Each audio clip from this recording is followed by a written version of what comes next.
I'm here. Why did you bring me here?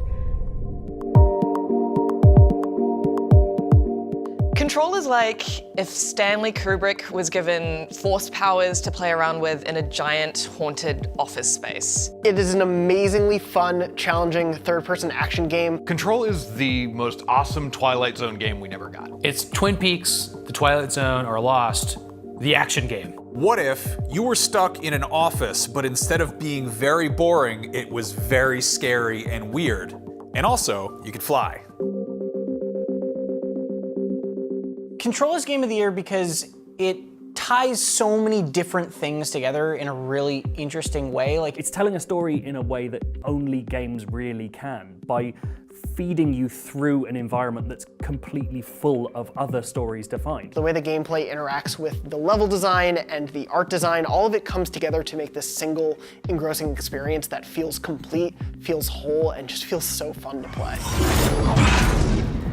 Jumping into parallel universes and really satisfying combat make it unlike anything else, including some of the craziest levels you'll see towards the end of the game. I feel like the supernatural elements are always just constantly surprising you. You never know what a boss encounter will look like. You never know where a side mission will take you. It is probably the best use of telekinesis in video games that I've seen in a long time, if ever. It's far and away like the coolest force powers you'd ever have. Every part of it feels very cohesive and right, and it was meant to be there.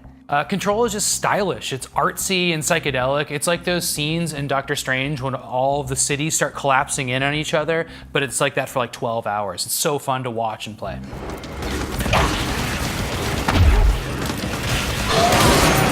I think one thing that Control did better than a lot of other games, and that a lot of other games could learn from it, is to not be afraid to get weird with it. Maybe your brain can throw baseballs, or talk to dead people, or make friends blind.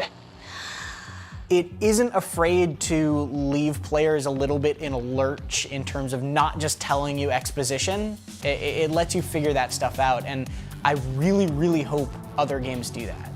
Other games can learn from Control in its sense of progression and its sense of letting you learn about this environment at the pace that you want to, while also giving you so much information about the main characters in fun, charming, and weird ways. It does a great job making even the characters you don't meet feel like real people. Like there's this great collectible where you read about some memo from some book club, and it's little things like that that really make the world feel alive and compelling. Games can learn from Control that they shouldn't just be pulling influences from existing visual media. They should also be pulling from, I don't know, brutalist architecture, the works of Jeff Vandermeer, House of Leaves, other things besides just like the latest stuff on movies and TV and comics.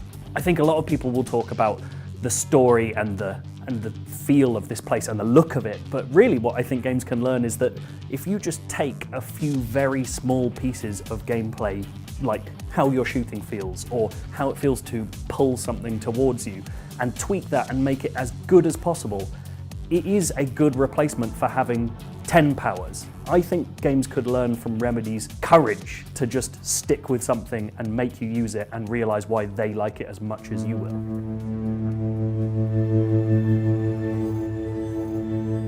Control is a slow burn game. It gets under your skin and it sits there. And like, I dreamt about it, and I can't say that for a lot of games I've played. It's a really, really excellent use of a bunch of different aesthetics kind of combined to make this one big creepy experience, and it's really, really cool. The way that all of that stuff is incorporated into every facet of Control is so smart and so layered and so thoughtful that it makes everything you do in the game feel worthwhile.